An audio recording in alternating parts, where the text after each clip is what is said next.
Welcome, everybody, to this week's Hamirpur Tales Hour. And we are very, very fortunate, very blessed to have with us the one and only Irwin Luck. For those who don't know, Irwin actually got to meet Baba in 1960. And uh, he was wanted to ask Baba how he could become God realized. And it's an amazing story. But here we're focusing on Pukar and the times that Irwin was with Pukar in Hamirpur, and then at the Maine Mela, August 8th, 9th, and 10th, 1975. And for those of you who may have forgotten or have never heard, we're having a 50-year online reunion celebration around August 8th of this year for the 50-year anniversary of the Maine Mela. So Irwin was with us at the Maine Mela, and after Pukar left Athens, Maine on August 11th, he was involved with Pukar's travels stateside here. So without any further ado, Irwin, you first met Pukar in 1960 as he was attending to Baba, I presume at Meherdeep. But when did you first meet him? When did you see him in Hamirpur, Irwin? If you ask me dates and like that, I Well, it was the early 70s, I'm uh, sure. can I just say something? Uh, Of course. that would have been in the six in this. Well, yes, it would have been in the 70s because it was after Baba dropped his body. And besides that, when I first went to see Baba in 1960, I wanted him to show me God. Uh, I wasn't talking about God realization. I was just talking, I want to see this. I hear so much about God. You read about it in Bibles and you hear preachers talking about it. And there's always the sermons about God, God, and about things that he did when he was physically and present in the world. I was not interested in that. I wanted to see it just like he sees it. And the only one that could show it to me was the one that was already at that point of God realization, where they could experience the God state, because God was not someone else. It's a state of consciousness that you have latent in yourself, and which a God realized person, someone who is already at that point, can bring you to it. You can't go to somebody that doesn't have it. If they don't have it, they can't do it. And that's what I thought. That's the way I was thinking. So anyhow, in regards to Pukar, he was present when I came to India the first time in 1960 to see Baba, and he was present there amongst the other Mandali. At that time, I wasn't caring about who's present. I was there for Baba, and I wanted to see him. And whoever else was there for the same reason, then they had that opportunity as well. But then later on, as it turned out, after Baba dropped his body, that's when I started to travel around to film all these people that had met him and had things, so many great things to tell about their experiences with what Baba said and did with them. So I filmed all that, and Pukar was amongst them. And he really did have quite a bit to say. In fact, he later made a trip to the US and to some other countries to just talk about what Baba had happen with him when he was there with Baba, because that's what they talked about, their own personal experiences with Baba. And that was all that I really cared to film at the time, personal experiences. I didn't want to hear somebody telling me what somebody else did or what some other person's experience was. I wanted to hear what happened when what Baba said and did with them personally. And that's what they talked about. So Pukar was amongst those that I visited in his home with his family. And that's how we traveled. In those days, I had a small team of people assisting me, but we would live with the people. We would visit them. One would tell me about the other, and then we'd call them and go over to their house and film them. And we went all over the world doing this. It took about 7 years of traveling around to accomplish all of the hundreds of people that had Baba's connection and contact. And Pukar was certainly an important figure in that result. He was originally a communist, and he had a communist newspaper, and he was always in trouble with the authorities, with the police in India in those days. But then when he joined Baba, everything changed. Then he didn't do politics anymore. He gave up politics. Baba told him that he doesn't do politics. So he should now stick with him for the real thing, which is the God state that he has to experience like everybody else does. And that comes about in ways that only a perfect master or the avatar can wipe out the things that stand in the way of your experiencing that. So these mental impressions all have to go, and politics and his ideas about and ideologies had to all go because none of that was going to help him in any way to gain the consciousness that Baba has. And that's what we're after. We're after Baba's consciousness because that's the only reality that there is. There is no other reality. The consciousness you have now, Baba was explaining, is all just dream. You're living in an illusion. You're living in dream. But the dream looks real to you. So this is how you live your everyday life in the dream. And you have a dream body to go along with it. And so this is how you go from one life to another, to giving up one body to another when the bodies stop working. They stop working, you got to leave it. So that's what Baba was telling us, that he was not the body. And he kept saying this over and over again. I am not this body. Don't mix me up with the body. This is not what I am. You have to see me as I really am. And at that time, I was thinking, boy, that's exactly what I want. I want to see him as he really is. I got to see this. No more just hearing about it, talking about it, thinking about it. I want to see it for myself, just like those that have advanced into that consciousness have done. So that was my aim. But Pukar was no different. He was the same thing. He wanted to know the real thing too. Uh, when you get around Baba, that's all there is to it. You have to give up everything that you think and what you think that you want. It's all not real. The only reality is what Baba is telling us. And I was fortunate that I was able to understand what he was saying about that, because he doesn't give me the experience of it. He gives me the understanding about it.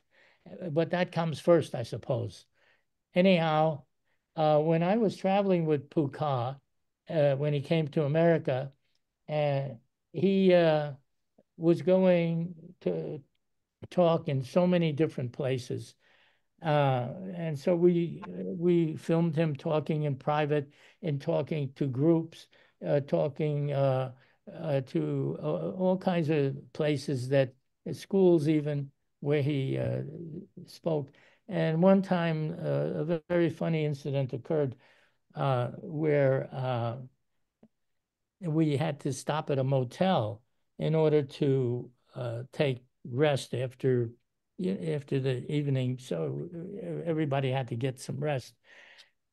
And this particular hotel had the kind of beds that if you put a quarter into it, it'll vibrate and give you like a small massage, I suppose. That was the idea. So we told him, I told Pukar, I said, look, you got to be careful. There's ghosts in this place. And they may shake the bed later, so don't get upset. Don't get excited. It's all right. Just keep calm. They'll go away by themselves. So he listened and he said, okay. So during the night, after a little while, we threw a quarter in there and the bed starts to vibrate. Oh, he gets up. Wow, what's going on? I said, no, don't get excited. It's okay. And later on, we told him about the vibrating bed. You just stick a quarter in. So there were no ghosts. But anyhow, that was one of the That's foolish things that we fantastic. did. And That- Pukar, he had an extraordinary life with Baba. Uh, Baba really loved him a lot. And he gave up everything for Baba. And he even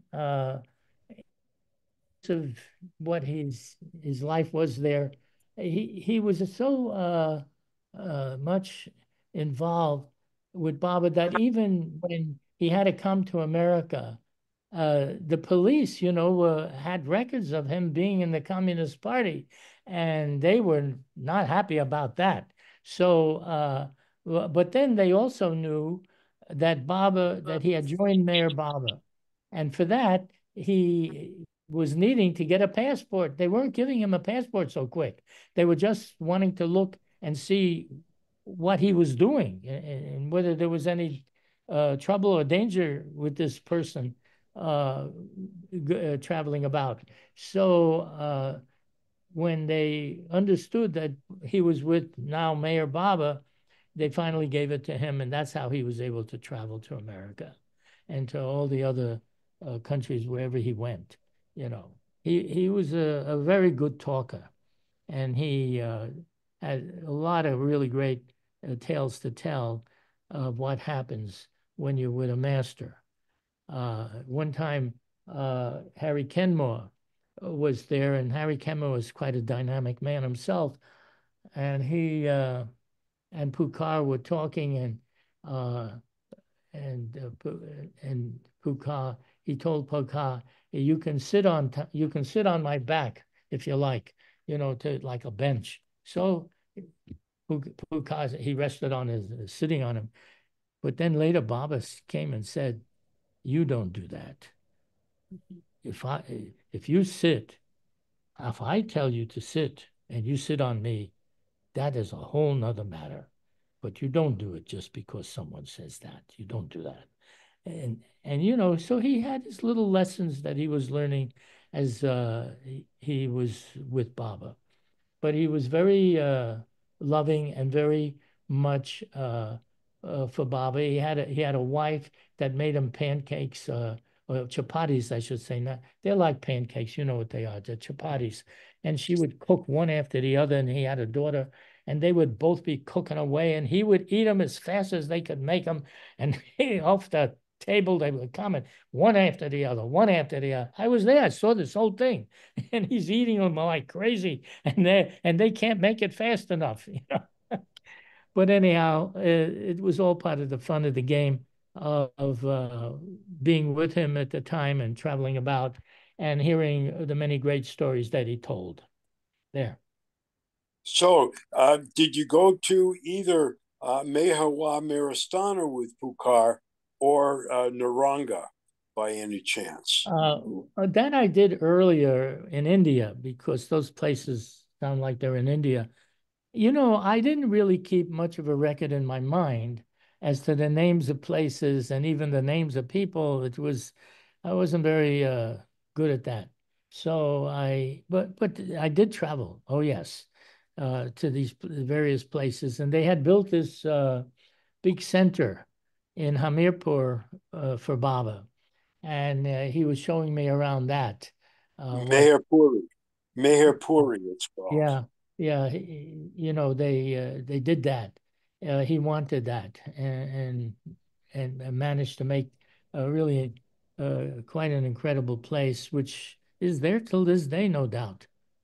Well, Meherpuri today, when I was there in 74 and again in 77, there were about two dozen Baba families living in or near that center.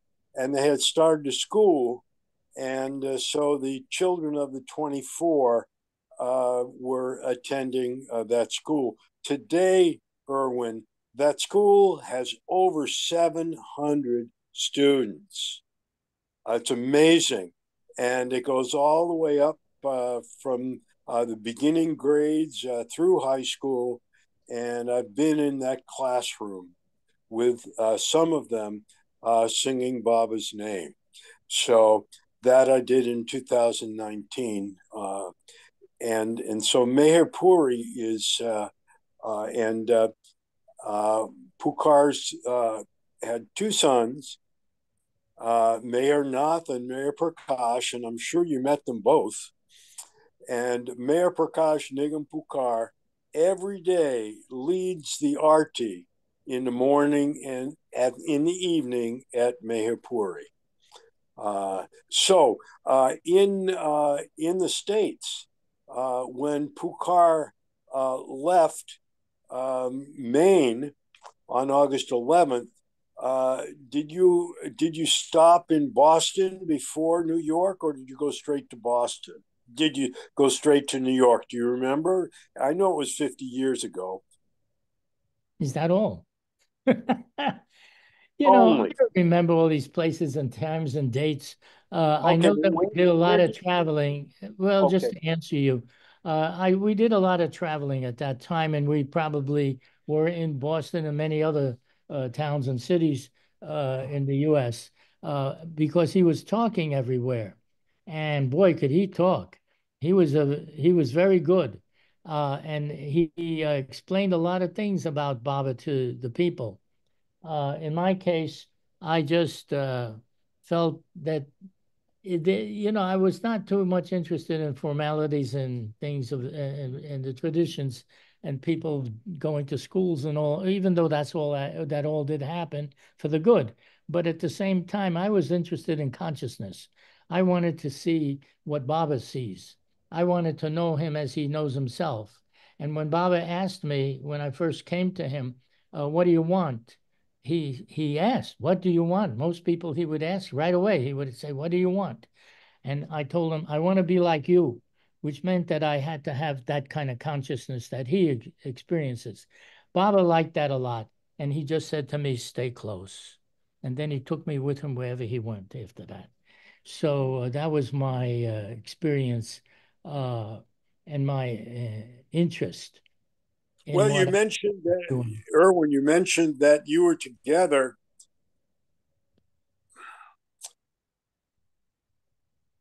I didn't hear you.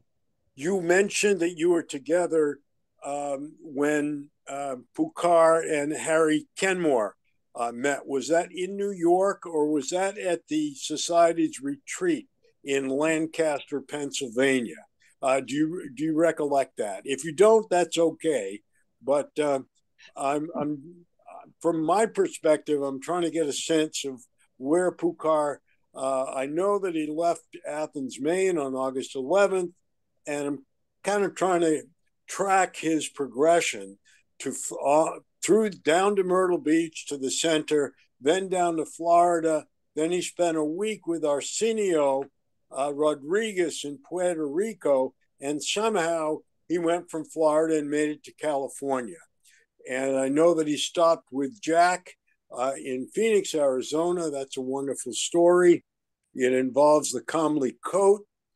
And um, where do you recall where Pukar and Dr. Kenmore met up? If you don't, it's okay. Listen, most likely in New York. I don't have any other specific place that I can point to. It's was not. I was not really focusing so much on that, even though I was filming him. Most likely in the films, it'll all say, because on those film cans, we put down the dates and places and time of where it was made. So it would be in that. When you find most likely on YouTube, they have a lot of these films now that have been posted on YouTube that were done in those years. And it will be for posterity. You know, they can all, the scholars can go figure it out. I was not interested in that. I was interested in consciousness, not in locations and places. I felt that that was something that you can keep in the records for those who are interested and need to know that. But that was not in spite of the fact that I was going around everywhere with them. See, here I am going around everywhere with them. I'm not even interested in archives that much. It was not my intention, but I was determined to do a good job of it as long as I'm doing it. And everything that you're asking was all written down, not memorized by me. I understand. I understand.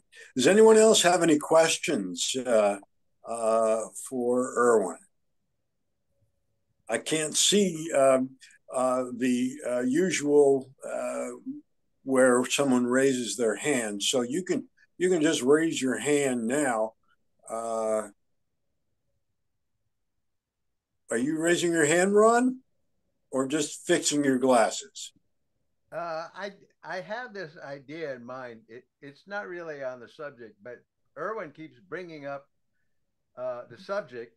So it's something that I found. I just heard this recently from somebody. Might have been on one of these Zooms. I'm not sure, but it's. I thought it was an interesting way of looking at consciousness and awareness, because sometimes consciousness, the idea of consciousness, is confused or thought to be the same as awareness. But somebody suggested this, and I think it might have been, the source might have been Adi Kairani. I may be wrong about that. But I'd like to share that with Irwin and everybody else here and see if anybody wants to comment on it. So what the idea was is Baba did say, I'm almost certain of this, that every human being, once they become a human being, has full consciousness, but they don't have access to it in the same way as somebody who is God realized. But the consciousness is there in order to realize God. The thing is, it's like, and what was the consciousness was likened to was $100 in cash.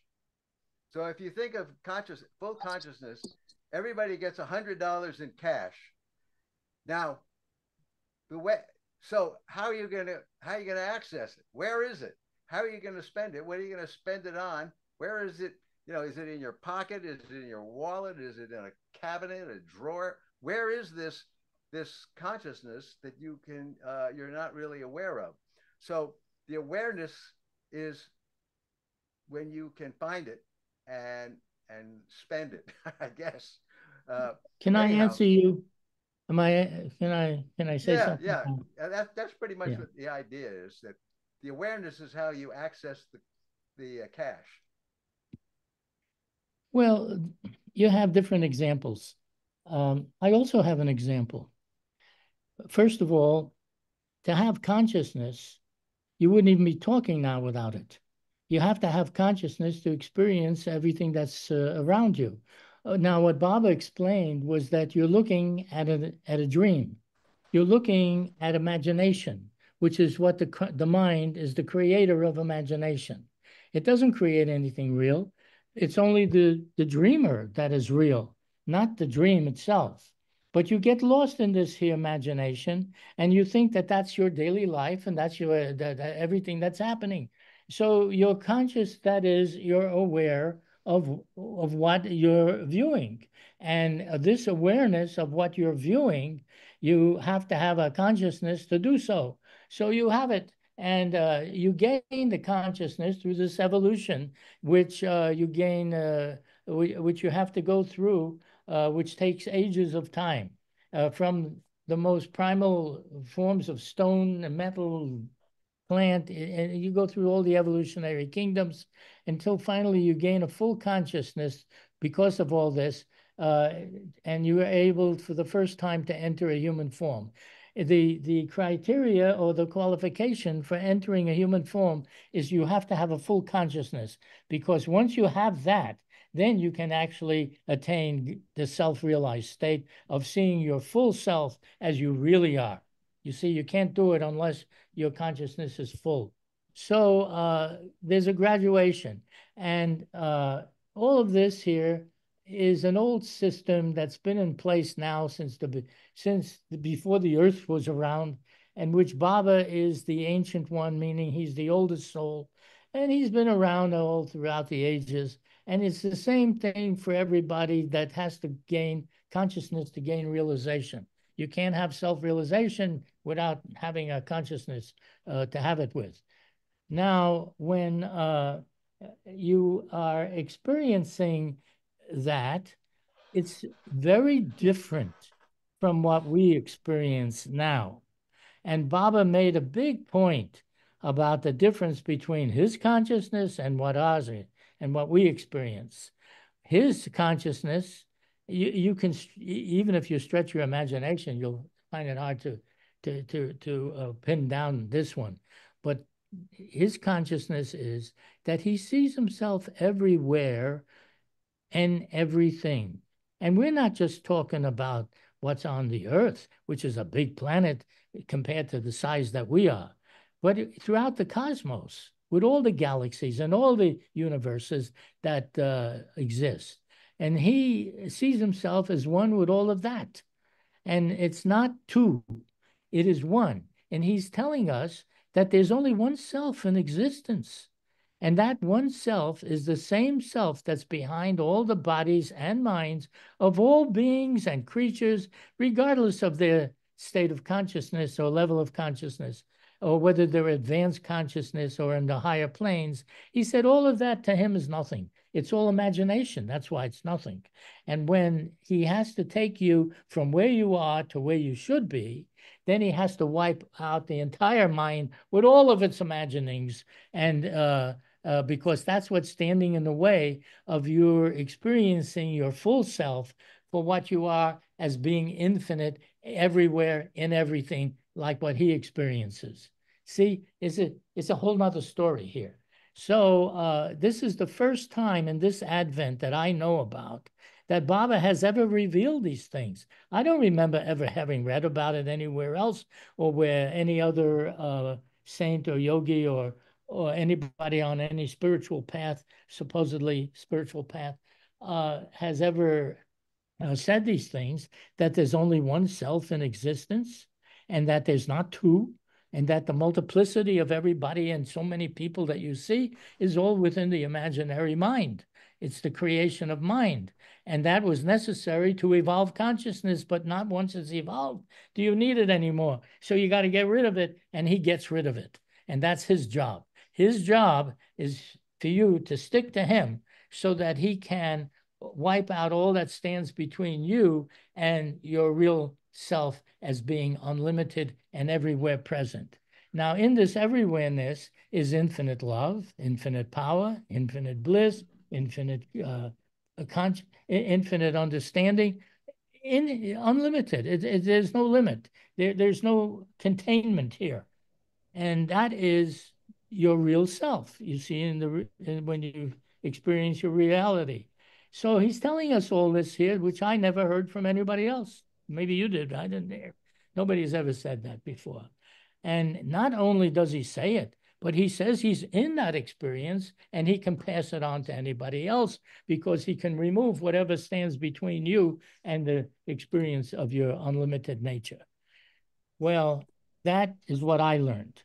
Now, what he's revealing to the world, in my estimation, is for the first time, it has not been revealed in any previous advent of Jesus or Buddha or Lord Krishna.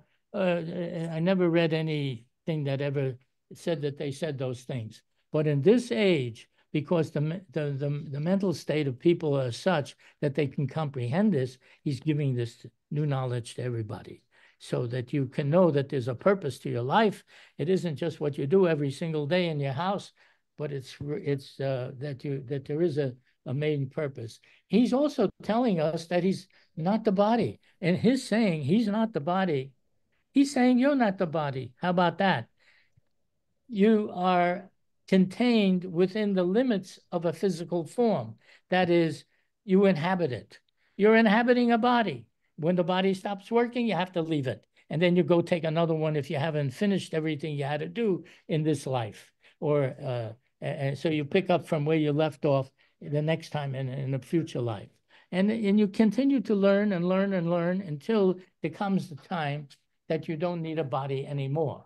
Now Baba would speak about himself being formless and in everything, but he's also uses a body to reach anyone at any other level, including the planes of consciousness.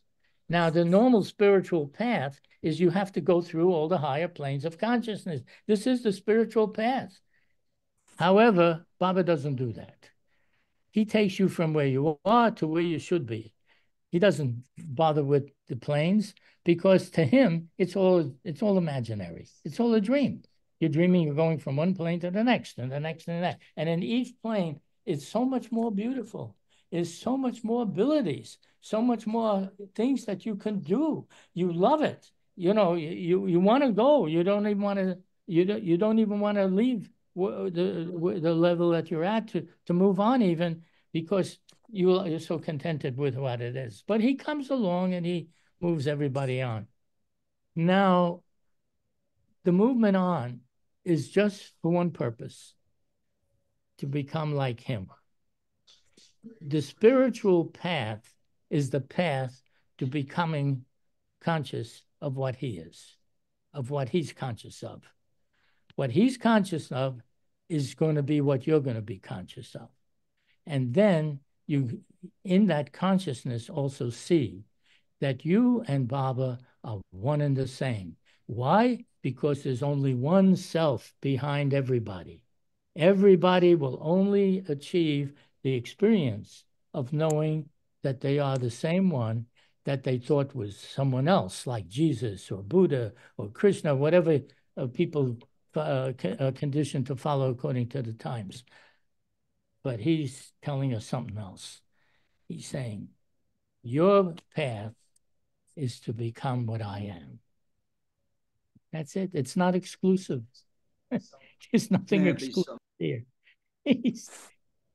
You couldn't share more. But the thing is, it never was any other way, except that you thought that it was that it was different in your mind, which you have. So it looks like there's multiplicity. It looks like there's billions of people. It looks like there's billions of houses and all kinds of other structures. Said it's all within the imagination of the universal mind, of the mind.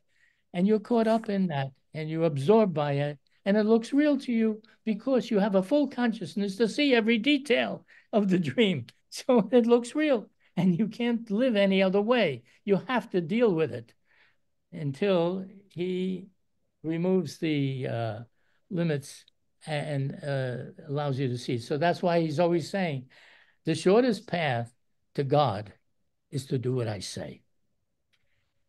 That's Baba's answer.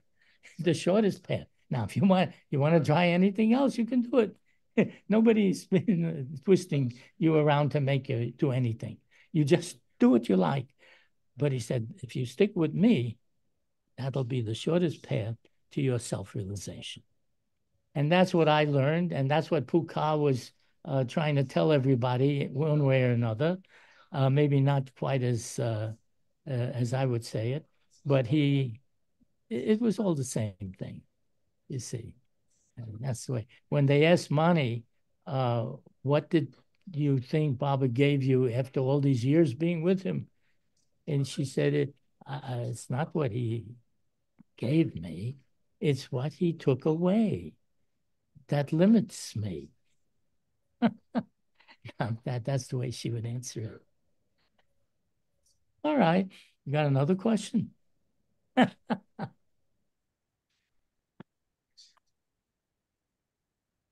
Jerry?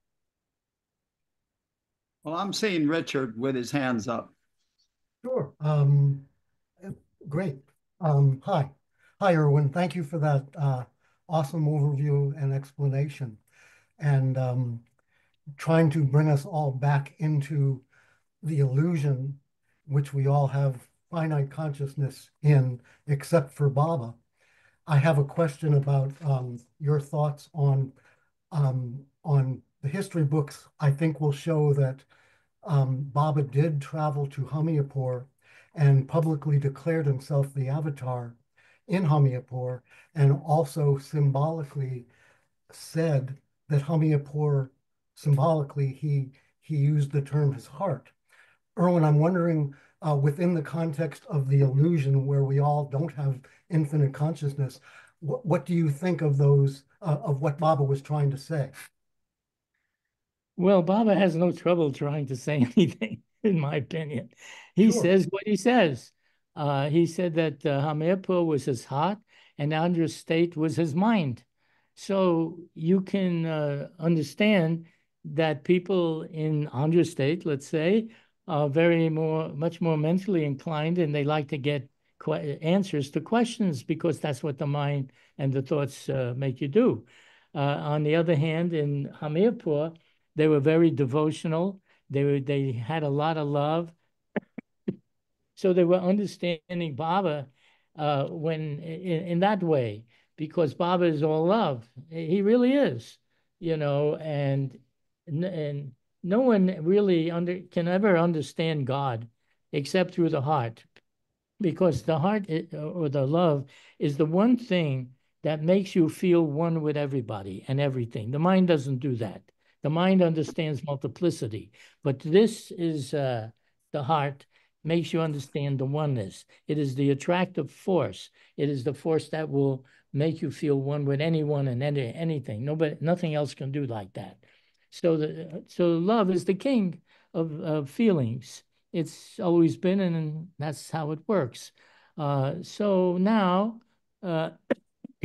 when he spoke about Hamirpur being his heart, it's because that's how they understand Baba. They understand God as the one force of love, the love. And it really, Baba did say that without love, you can't even realize God. That element has got to be there in its totality. And it's the most beautiful, the most ecstatic, the most wonderful, spontaneous feeling of attraction that you could ever have. And that no one is satisfied until they can experience that love. And that's how, and he said, no, in fact, I'm doing a movie, and the end of the movie I have where he's saying that no one understands me until they understand me as infinite love. Infinite means limitless love. No limits like that. So we can understand these things like we're talking now and I'm talking through the mind. I'm telling you things with words. These are the understandings with words that Baba has also given. I think the people in Hamirpur, no, not Hamirpur, but in Andhra state, which he called his mind or mentally they were more attracted to that. Understanding like what I'm speaking about. But maybe in Hamirpur, they wouldn't have that kind of understanding exactly, but they will understand the feeling and the love. You see that? Now, there's something that the people in Andhra state may not have that much to understand through the heart, you see, what the heart means. A heart is not just a physical organ. It is the feelings. Baba liked the women because they were more feeling. They had more feelings. Men were He said they were more mental. Well, be that as it is, you go from being a male to a female through many incarnations, going back and forth. So you get to have both sides. Anyhow, there you got it. That's what I know. And I don't even know anything. You see, that's the other thing. I talk so much and I don't know nothing. Bao used to say the same thing. When he would give a talk, he would talk for hours. And then, but he would start off many times by saying, I want you to know that I don't know anything, because he was not the one knowing. It was Baba that was telling him it so that he could understand things. And then he shares it with others as if he, it sounds like he knows, but he's telling you, no, this is what I understand from Baba. And I'm the same way. It's whatever he explained, that's all I know. I don't know nothing because I didn't make this up. You see, this has all been made up before me by somebody that experiences it and just doesn't talk about it. In Baba's samadhi, you'll read on that stone that covers the samadhi, I have not come to teach, but to awaken. Because he's not here to teach it, even though his teachings are the greatest in my mind. It's the greatest, but that's not what he came for. He came to wake you up, because how do you get up from a dream? You have to get woken up. You see, just like you wake up at night from sleeping, dreaming, you wake up. So God realization is the wake-up state. It's the state in which you become fully awake. Now you can put it that way, another way of putting it. You wake up, and then you're there. You don't have to be told. You experience it yourself. If a blind man is being told he's never seen red, and somebody comes along and says, there is such a thing as red, and I'll explain to you what it is, and it's a vibration, and it gives you all this scientific explanation. And then one day he opens his eyes, he's given eyesight, and he sees it. It's nothing like any explanation. Talking about God realization and all of this here, it's just, it's food for the mind to understand that there's something there. There's a purpose. You're going to get somewhere. But it doesn't give you the experience of it. Then when you get the experience of it, you don't need any explanation. A man that can see red doesn't need to be explained what red is, you see. It's the same thing with all experience. You have the experience, no explanation necessary. You don't have the experience, well, then they can tell you as much as they can. I don't know if I explained anything. Did I? Thank you, Irwin. Thank you so much. Now, we've been told that Baba said, Pukar, you are my Hanuman. And He's comparing him to someone that had once lived, that played a role for Lord Krishna. Yes, as the perfect monkey god, perfect servant as a monkey god. Well, they use the term monkey god.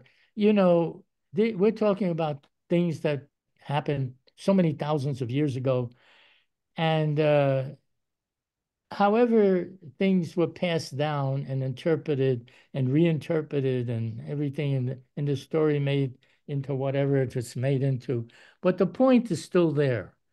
He served Lord Krishna, and he did what he said. You see, bottom line, whether he was in the form of a monkey or a human or any other form, didn't matter. That's what he did. And that's the lesson.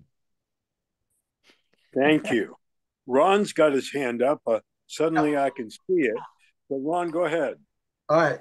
What I want to do is, I motivated friends. We're talking about the heart. We're talking about Hamirpur.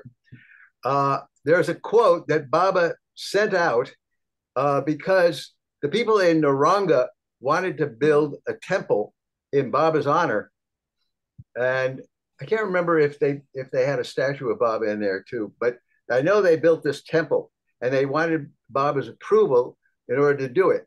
But Baba put a particular restriction or something that he wanted them to do in order to approve it, which was to put what he wanted to have seen and be able to be read by every person that would enter the temple. It was put on a sign, and I think it was like either in metal or stone. It was like meant to be there forever. And it's a very short statement, and I created a tune for it. So I thought I would sing that through just one time. I'll just sing it. Usually I sing it twice because it's so short, but this is the way Baba stated it. Ron, Yeah. would you be willing to read the quote before you sing it? And please do sing it twice. Yeah, that sounds great. The quote is, can you hear me? Yes. Okay, good. It reads, I belong to no religion. My religion is love. Every heart is my temple. Although it is in love that you have built this house of stone, I am only in it when your heart brings me here. Wow.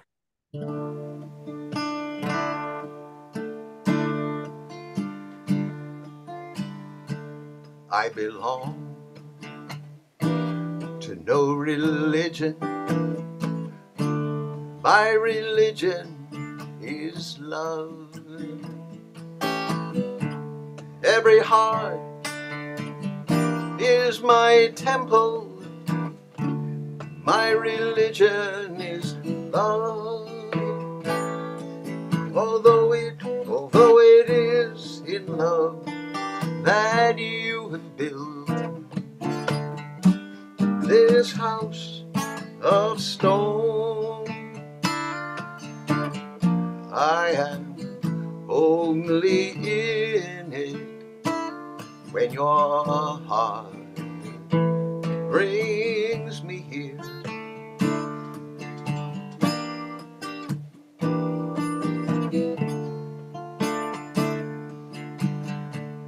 I belong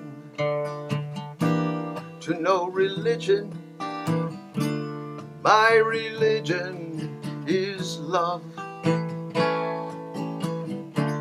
Every heart is my temple.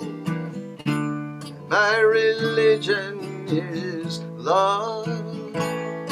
Although it is in love that you have built this house of stone,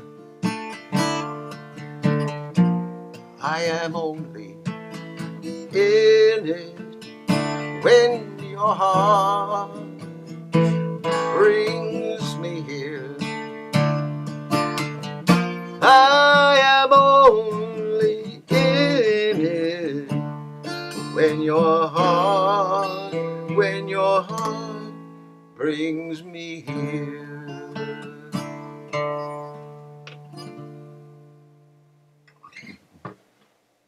Wow, that was very, very special. I haven't sung that in a while, so I was a little bit. Oh well. Anyhow, I think get the idea. It sounded perfect. Thank you. Glad And Jerry, you've got something to say here? No, I'm not going to say anything. I just want to know if you'll Google photo Meherdeep statue, Naranga, Nauranga, India, you'll see the statue of Meherdeep that's there. And the building is called Meherdeep. Meherdeep. And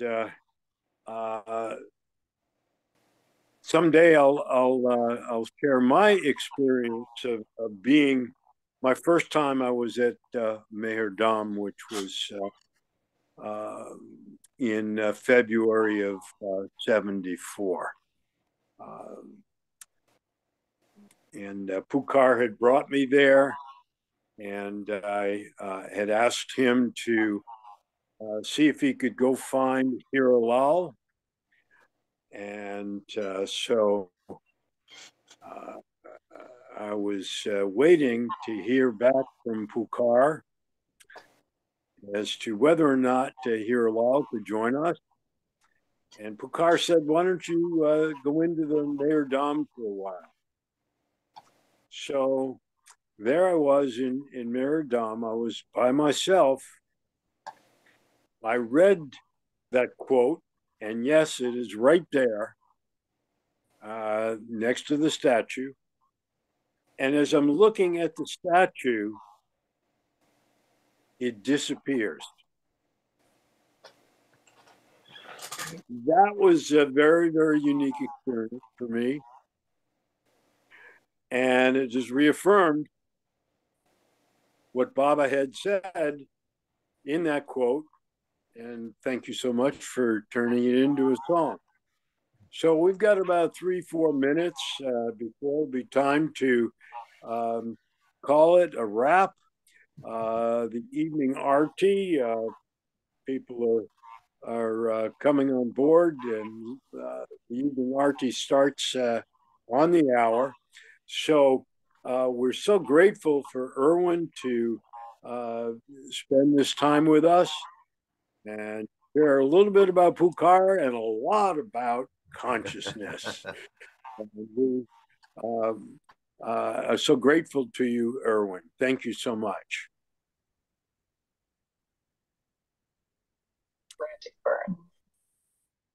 Jai Baba, Meher Baba. Anything to say in closing, Irwin?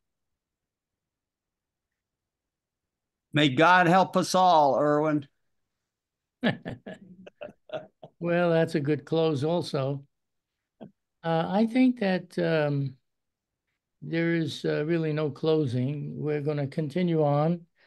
Everybody will do what they can to get as close to the avatar as they can and to do something like what Baba told me. Stay close.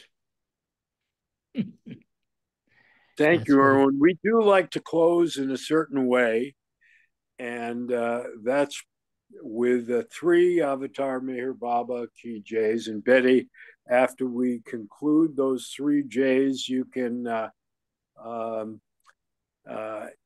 end the recording. Thank you for staying with us. So here we go. Avatar Meher Baba Ki Jai. Avatar Meher Baba Ki Jai. Avatar Meher Baba Ki Jai.